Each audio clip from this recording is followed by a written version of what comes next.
Hello बच्चे लोग, स्वागत है एक बार फिर से द वार्ड बुक चैनल पे, जहां हम अपनी मिशन 100 आउट ऑफ 100 को कंटिन्यू कर रहे हैं।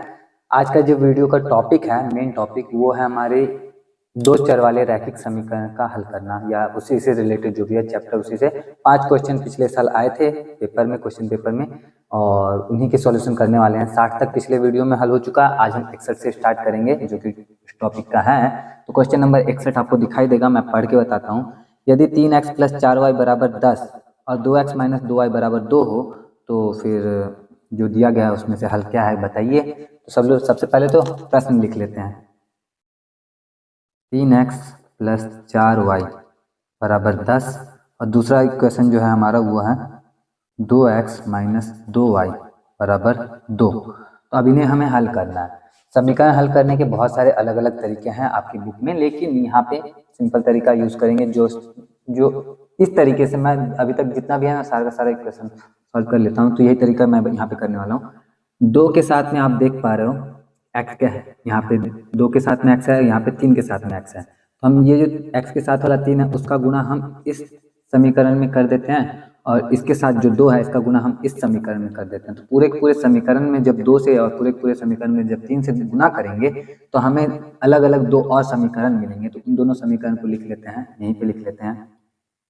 यहाँ पे हमें मिलेगा 3 दूना 6x प्लस है तो प्लस लिखेंगे, 4 दूना 8y बराबर है तो बराबर लिखेंगे, और 10 दूना 20। ये हो गया हमारा इस वाले समीकरण से। ये समीकरण पे आ चुके हैं हम। अब इस वाले समीकरण से आते हैं तो 3 दूना 6x यहाँ भी आएगा, माइनस है तो माइनस, 3 दूना 6y यहाँ भी आएगा, बराबर है तो बराबर, और 3 दूना 6 यहाँ भी आएगा। अब देखो, ये वाला समीकरण और ये वाला समीकरण, दो समीकरण है हमारे पास में, इन दोनों को हल करना है। इनको गुना इसीलिए किया गया है ताकि ये जो x के साथ वाला है ना, इसका वैल्यू हमारा बराबर हो जाए। अब इसके साथ भी 6 है, इसके साथ भी 6 है। तो अब हम क्या करने वाले हैं, सिंपली आप देखो, इस वाले समीकरण में से इस वाले समीकरण को हम घटा देंगे। तो जब 6x में से 6x घटेगा तो हमारे पास 0 बचेगा।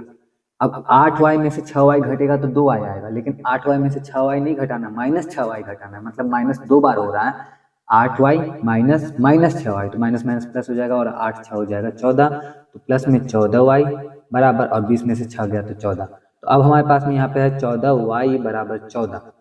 ठीक है, तो इससे हमारा y जो होगा वो बराबर हो जाएगा 14/14, यानी कि 1 के बराबर हो गया। y का वैल्यू आ गया 1। अब ये जो y का वैल्यू आया है उसे हम इस समीकरण में, इस समीकरण में, इस समीकरण में, इस समीकरण, चारों में से किसी भी समीकरण में y का वैल्यू 1 रखेंगे तो हमें x का वैल्यू भी मिल जाएगा। सबसे आसान हम इसी वाले समीकरण में रख देते हैं। 2x - 2 गुणे y की जगह 1 रखेंगे तो 2 गुणे 1 = 2।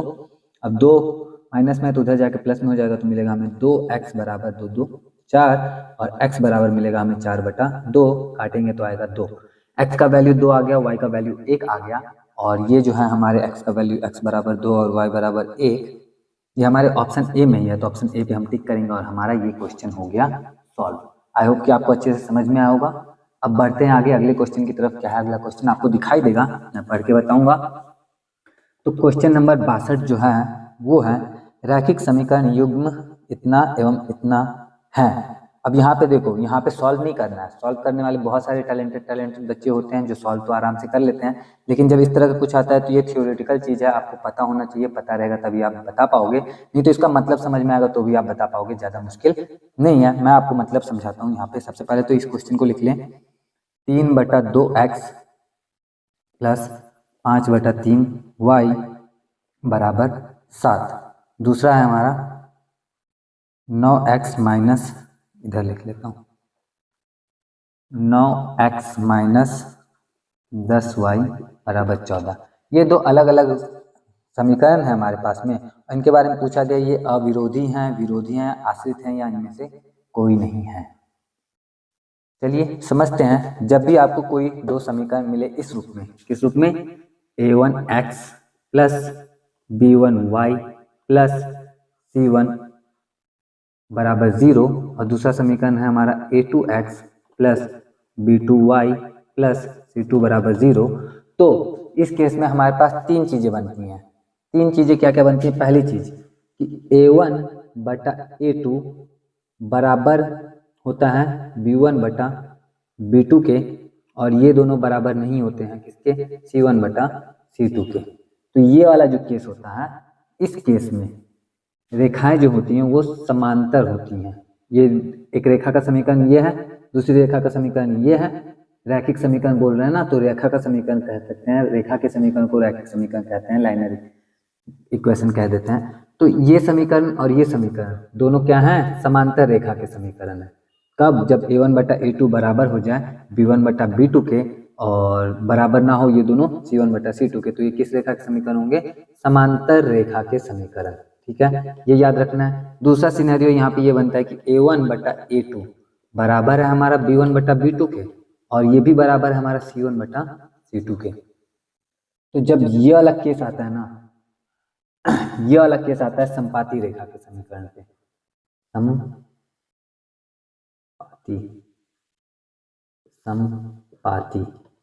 संपाती रेखा का समीकरण। ठीक है, और तीसरा सिनेरियो जो होता है वो होता है हमारा a1 बटा a2 बराबर ही नहीं होता हमारा b1 बटा b2 के, और ये वाला जो समीकरण होता है वो होता है प्रतिच्छेदी रेखा का समीकरण, प्रतिच्छेदी रेखा का समीकरण। ठीक है, प्रतिच्छेदी रेखा का समीकरण। ठीक, अब ये तीन सिनेरियो जो हमें पता चला है, ध्यान से समझना। हमारे पास ऑप्शन में देखो, अभी इनमें से कुछ भी, जैसे ये जैसे समांतर रेखा, संपाती रेखा या प्रतिच्छेदी रेखा, उनमें से कोई भी हमारे ऑप्शन में नहीं है। ऑप्शन में अविरोधी रेखा, विरोधी रेखा, आश्रित रेखा, और इनमें से कोई नहीं। तो अविरोधी रेखा, ये जो प्रतिच्छेदी रेखा होती है ना, इसी को हम लोग कहते हैं अविरोधी रेखा, अविरोधी रेखा। प्रतिच्छेदी रेखा को ही अविरोधी रेखा कहते हैं। इसका अद्वितीय हल होता है, मतलब एक हल हो जाता है, बस वही हल रहता है और कोई दिक्कत वाली बात नहीं होती, इसका अद्वितीय हल होता है। ठीक है, अब दूसरा है संपाती रेखा, जिसको हम लोग संगत रेखा भी कहते हैं। क्या कहते हैं, संगत रेखा, संपाती रेखा। और तीसरा चीज इसको और कहते हैं, जैसे ये अविरोधी है ना, तो इसको हम कहते हैं विरोधी रेखा,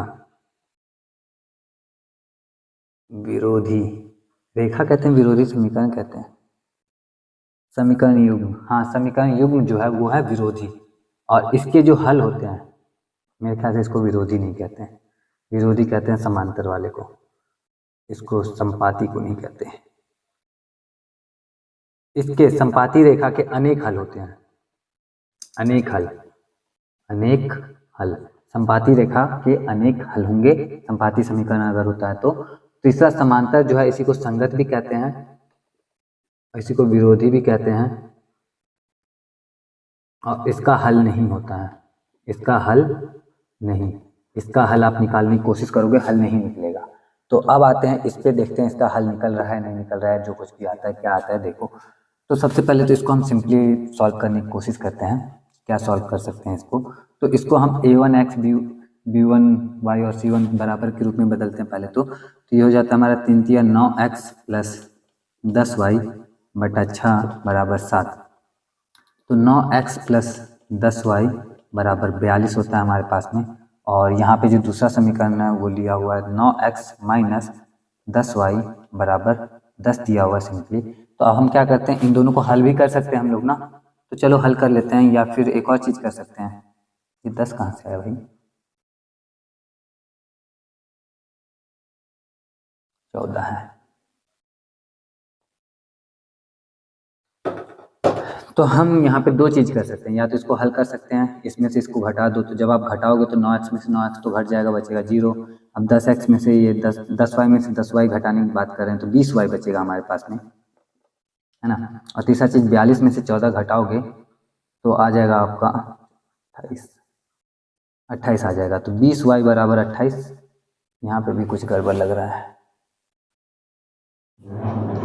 चलो कोई बात नहीं। 20y बराबर हमारा क्या आ गया, 28 आ गया। तो y बराबर आ गया हमारा 28 बटा 20। किसी वो वाली संख्या जो बोलते हैं नेचुरल नंबर, ऐसा कुछ तो आया नहीं है, लेकिन इससे हमारा क्वेश्चन सॉल्व नहीं हुआ है। तो क्वेश्चन सॉल्व करने के लिए हम क्या करते हैं ना, x और y का मान तो पूछ नहीं रहा है इसमें, तो इसमें हम थोड़ा सा क्या करते हैं, x1 बटा x2 लेके आते हैं, जो आया था हमारा 9x प्लस 10y बराबर 42 है ना। तो a1 बटा a2 क्या आएगा हमारा, तो a1 अगर हम इसको माने तो a2 हमारा 9 होगा, तो a1 बटा a2 बराबर 9 बटा 9 आएगा, जो कि 1 हो जाएगा।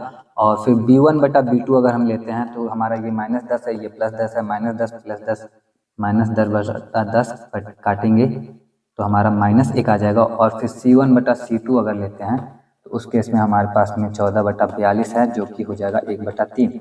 तो A1/A2 हमारा B1/B2 के बराबर नहीं आया। A1/A2 जो है हमारा वो B1/B2 के बराबर नहीं आया। देख पा रहे हैं हम लोग A1/A2 बराबर नहीं आया B1/B2 के।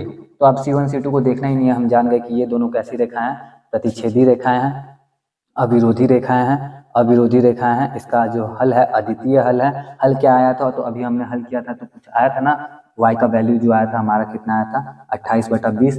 तो वो हमारा इसका हल भी आ रहा है। तो इसका मतलब ये कौन सी रेखा, अविरोधी रेखा है। इसका मतलब कि ऑप्शन ए पे हम क्या करेंगे, टिक करेंगे। मुझे लगता है थोड़ा सा कॉम्प्लिकेटेड अगर हो गया है तो दूसरे क्वेश्चन समझ लेते हैं, क्योंकि दूसरा क्वेश्चन जो मैं देख रहा हूँ वो भी इसी टाइप का है। तो दूसरा क्वेश्चन देखो क्या है हमारा, क्वेश्चन नंबर 63 आपको दिखाई देगा और सेम चीज ये ऐसे ही रहेगा। यहाँ पे क्वेश्चन नंबर 63 बस देखते हैं हम लोग। तो क्वेश्चन नंबर 63 में दिया है समीकरण 2x + 3y + 15 = 0, 2x + 3y + 15 = 0, और दूसरा है 3x - 2y - 12 = 0। और बोल रहा है कि आलेख किस प्रकार की रेखाएं होंगी। ये किस प्रकार की रेखाएं हमसे पूछ रहा है, कुछ नहीं, ये जो साथ में है ना, इसको A1 ये A2, ये B1 ये B2, ये C1 ये C2। अब A1/A2 देखो कितना आ रहा है, A1/A2 आप देख लो 2/3 आ गया। B1/B2 देख लो कितना आ रहा है, तो B1/B2 आप देखोगे तो ये हो जाएगा हमारा 3/2 हो जाएगा। अब A1/A2 B1/B2 के बराबर नहीं आया, इसका मतलब ये कैसी रेखाएं होंगी, प्रतिच्छेदी रेखाएं होंगी, अविरोधी रेखाएं होंगी। और इसका हल क्या होगा, अद्वितीय हल होगा। तो अब इसमें देखो प्रतिच्छेदी सरल रेखा दिया हुआ है ना ऑप्शन सी में, ऑप्शन सी पे हम क्या करेंगे, टिक करेंगे। और हमारा ये भी क्या होगा, सॉल्व। इसको अगर हम सॉल्व करेंगे तो इसका भी क्या होगा, हल आएगा। हल हम इसको भी कर सकते हैं। कैसे कर सकते हैं, करके देख ले क्या, तो 2 मिनट लगेगा, करके भी देख लेते हैं। जैसे पहले क्वेश्चन को हमने हल किया था, इसमें 3 है तो इसमें 3 से गुना कर दो, इसमें 2 है तो इसमें 2 से गुना कर दो, और देखो क्या आ रहा है। तो 3 दूना 6x + 3 तिया 9y + 15 तिया 45 = 0। 3 दूना 6x प्लस नहीं -4y - 24 = 0। अब इसमें से इसको घटा दो, तो घटाओगे तो 6x में से 6x घट जाएगा, 9 में 4y जोड़ेंगे तो 15y हो जाएगा, और 15y और इसको जोड़ेंगे तो हमारा हो जाएगा ये कितना, 4 9 4 2 6 69। y बराबर में 0 है ही, तो 15y = 69 आ रहा है, -69 आ रहा है। तो y बराबर हो जाएगा हमारा 69/15 माइनस में, और इसी का वैल्यू जब इसमें रखेंगे तो x का मान भी आ जाएगा। तो जब हल आ रहा है, हल हुआ ना, तो हल हुआ, इसका मतलब कि ये प्रतिच्छेदी रेखाएं हैं, और हम प्रतिच्छेदी सरल रेखा यानी कि ऑप्शन सी पे क्या करेंगे, टिक करेंगे। अब बढ़ते हैं ऑप्शन नंबर, ऑप्शन बोल रहा हूँ, प्रश्न संख्या 4 पे। ये भी इसी टाइप का है, तो ज़्यादा अच्छा है, एक ही टाइप के सारे क्वेश्चन मिल रहे हैं तो समझने में सुविधा हो जाएगी। 64 नंबर का क्वेश्चन, समीकरण निकाय दिया हुआ है 2x - 3y = 5 और 4x - 6y = 7 के हल है। अब देखो हल, चलो समझते हैं। फिर से वही A1/A2 करेंगे तो हमें मिलेगा A1/A2 यानी कि 2/4, जो कि हो जाएगा 1/2। फिर B1/B2 करेंगे तो हमें मिलेगा -3/-6, जो कि हो जाएगा फिर से 1/2। फिर C1/C2 करेंगे तो अब देखो ये दोनों बराबर नहीं आए, यानी कि ये दोनों जो रेखाएं वो प्रतिच्छेदी रेखाएं नहीं है, और प्रतिच्छेदी रेखाएं नहीं है तो अविरोधी भी नहीं है, अविरोधी नहीं है तो इसका हल अद्वितीय भी नहीं होगा। तो जब इसका अद्वितीय हल नहीं होगा, मतलब इसको आप सॉल्व करने की कोशिश करोगे ना, ये सॉल्व नहीं होगा आपका। ठीक है, आगे देखो।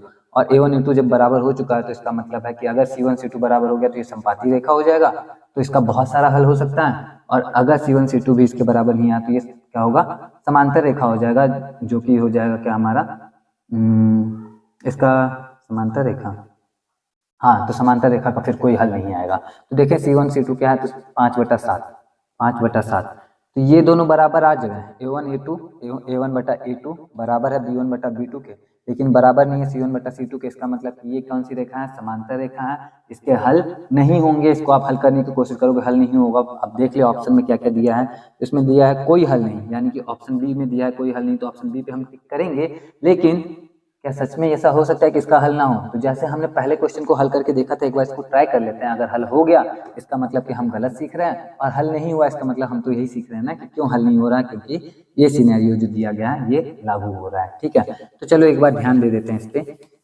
कि क्या सच में इसका हल नहीं किया जा सकता।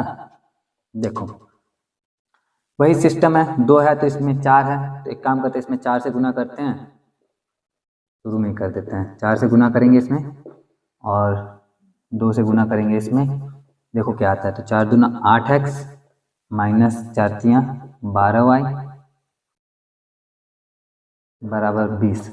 8x माइनस 12y बराबर 20 और इसको जब लिखते हैं तो हमें मिलता है 8x माइनस 12y बराबर 7 दूना 14। ऊपर वाले में समीकरण में से नीचे वाले समीकरण को घटाओ तो 8x में से 8x गया, कुछ नहीं बचा, 0। अब 12y में से 12y घटा रहे हैं, माइनस माइनस यह दोनों, तो ये भी हो जाएगा हमारा 0 बराबर में 20 में से 14 घटाओ तो आ जाता है हमारा 6। अब ये कैसे पॉसिबल हुआ भाई कि 0 बराबर 6 आ गया। इसका मतलब हमने जो सीखा है वो बिल्कुल सही है। जब समीकरण निकाय में इस तरह का कहा गया, ये वाला सिनेरियो बन रहा है a1 बटा a2 बराबर है b1 बटा b2 के और ये दोनों बराबर नहीं है c1 बटा c2 के, इसका मतलब रेखाएं समांतर हैं और इसका कोई हल नहीं होगा, इस रैखिक युग्म का कोई हल नहीं होगा। उम्मीद करता हूँ कि अच्छे से समझ में आ रहा होगा। आ रहा है तो कमेंट करके बता देना, नहीं आ रहा तो भी जरूर बता देना, मैं थोड़ा और इजी वे में बताने की कोशिश करूंगा। बाकी देखो अगला क्वेश्चन क्या है।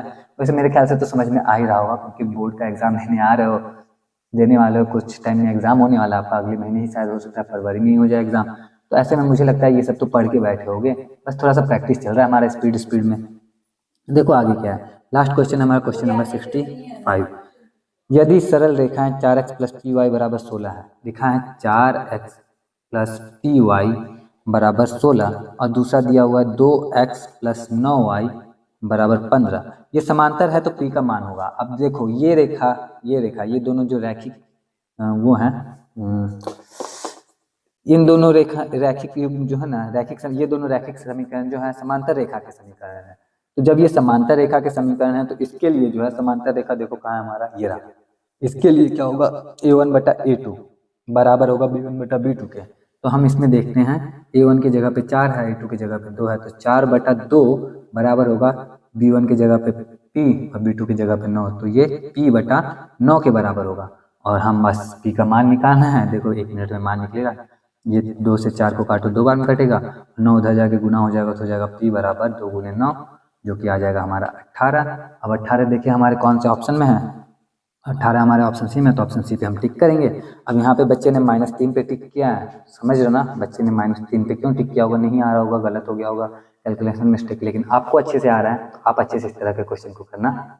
बस आज की वीडियो के लिए इतना ही है, क्योंकि अगला जो टॉपिक है वो हमारा फिर से एपी का स्टार्ट हो रहा है, तो एपी वाले टॉपिक तो मैं टच नहीं करूँगा क्योंकि वो पहले वीडियो में ही टच हो चुका है ऑलरेडी। तो आगे जो भी टॉपिक होगा उसको मैं आगे कंटिन्यू करूँगा। अगर आपको इंटरेस्ट होगा तो चैनल को सब्सक्राइब कर लेना, और अगर आपको इसके बाद वाले जितनी वीडियोज़ अपलोड होने वाले हैं, जो कि वैसे हर डे अपलोड होती हैं लेकिन आपको जल्दबाजी में सारे देखने हैं, ज़्यादा तैयारी करनी है, आप चाहो तो मेंबरशिप ले सकते हो, नहीं लोगे तो भी कोई बात नहीं है, क्योंकि वीडियो तो आपको डेफिनेटली मिलेगी ही ना, हर दिन एक वीडियो मिलती रहती है तो उस तरह से मिलती रहेगी। बाकी आज की वीडियो के लिए इतना ही है, मैं मिलता हूँ आपसे नेक्स्ट वीडियो में। टिल देन अपना ख्याल रखना, अच्छे से पढ़ाई करते रहना, और कोई भी क्वेश्चन हो, डाउट हो तो पूछ सकते हो आप डायरेक्टली मुझसे पूछना, मैं ज़रूर बताऊंगा, एट ए टाइम सॉल्व करके बता दूं या फिर वीडियो बना के बताऊं, तो जो भी जैसा भी हो बताते रहना, कनेक्टेड रहना। बाकी आज की वीडियो के लिए इतना ही, मिलूंगा नेक्स्ट वीडियो में। जय हिंद।